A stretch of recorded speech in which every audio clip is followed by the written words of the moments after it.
বিসমিল্লাহির রহমানির রহিম। প্রিয় ভাই ও বোনেরা, আসসালামু আলাইকুম ওয়া রাহমাতুল্লাহ। সবাই কেমন আছো? আশা করি সবাই অনেক ভালো আছো। আমিও তোমাদের দোয়ায় আর আল্লাহর রহমতে অনেক ভালো আছি। তো বন্ধুরা, আজকে আমি রান্না করব আর সাথে সাথে রমজান কিভাবে নাজিল হলো সেই বিষয়ে একটা হৃদয় ছোঁয়া হাদিস তোমাদের শোনাবো।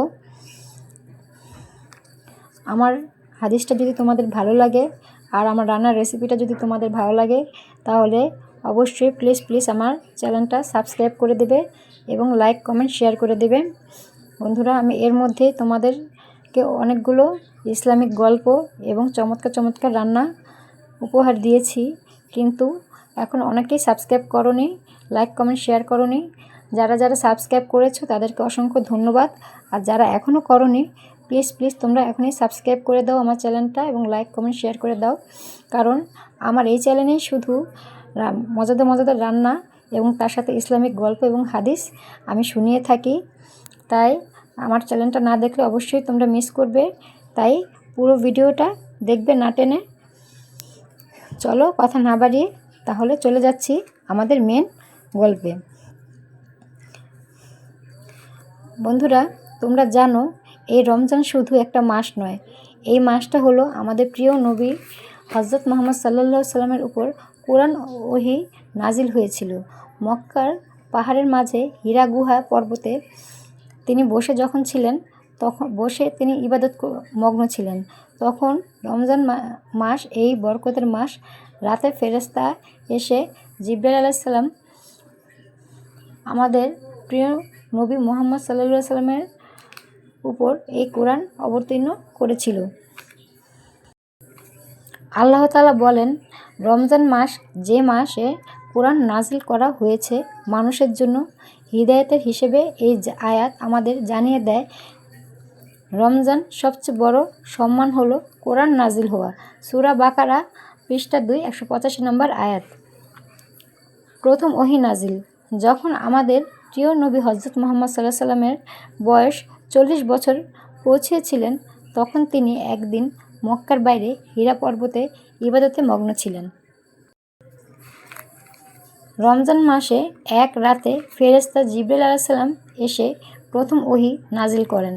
ইকরা বিসমি রাব্বিল কাল্লাজি খালাক, অর্থাৎ পড়ুন আপনার পালনকর্তার নামে যিনি সৃষ্টি করেছেন। এই রাতটি ছিল লাইলাতুল কদর, হাজারো মাসের চেয়েও উত্তম রাত। হাদিস রমজানের ফজিলত। প্রিয় নবী বলেছিলেন, যখন রমজান মাস আসে তখন জান্নাতের দরজা খুলে দেওয়া হয় আর জাহান্নামের দরজা বন্ধ করে দেওয়া হয় এবং শয়তানদের বন্দী করা হয়। সুবহানাল্লাহ।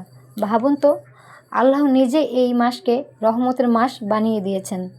তাই এই রোজার অনেক মর্যাদা।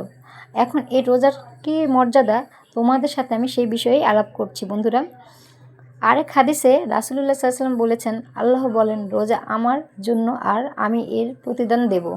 অর্থাৎ অন্য ইবাদতের সওয়াব নির্ধারিত, কিন্তু রোজার সওয়াব আল্লাহ তাআলা নিজ হাতে দেবেন। সুবহানাল্লাহ। কেন রমজান এত বিশেষ? এই মাসে কোরআন নাজিল হয়েছিল। লাইলাতুল কদর রয়েছে এই মাসে। রহমত, মাগফিরাত ও নাজাতের মাস এই মাস। দোয়া কবুলের বিশেষ সময়। ছোট একটি ঘটনা। একবার সাহাবীরা জিজ্ঞেস করলেন, ইয়া রাসূলুল্লাহ, আমরা কিভাবে বুঝব রমজান এসেছে? তিনি বললেন, চাঁদ দেখলেই রোজা রাখো, চাঁদ দেখলেই ঈদ করো। আমাদের করণীয় রমজান শুধু না খেয়ে থাকাই নয়, এটি হলো চোখের রোজা, জিহ্বার রোজা, মনের রোজা। গীবত নয়, মিথ্যা নয়, ঝগড়া নয়। প্রিয় দর্শক, রমজান আমাদের জীবনের প্রতি বছর আসে, কিন্তু আমরা জানি না এই রমজান কি আমাদের শেষ রমজান। তাই আসুন আমরা নিয়ত করি, এই রমজান বেশি কোরআন পড়ব, নামাজ পড়ব, দান করব এবং আল্লাহ তাআলার কাছে কাঁদবো। আল্লাহ আমাদের সবাইকে রমজানের প্রকৃত মূল্য বুঝাক, তৌফিক দান করুন, আমিন। আমার এই ভিডিওটা যদি বন্ধুরা তোমাদের ভালো লাগে, তাহলে অবশ্যই আমার এই ভিডিওটা সাবস্ক্রাইব করে দেবে, লাইক কমেন্ট শেয়ার করে দেবে। বন্ধুরা, এই রমজান উপলক্ষে তোমাদেরকে একটা সুন্দর রমজানের হাদিস শোনালাম।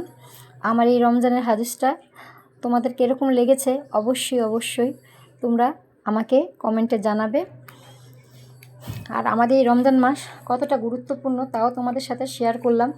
তাই আসো, এখন রমজান মাস চলে এসেছে, আমরা সবাই সবকটা রোজা রাখার চেষ্টা করব, 5 ওয়াক্ত নামাজ পড়ব, বেশি বেশি কোরআন শরীফ তেলাওয়াত করব।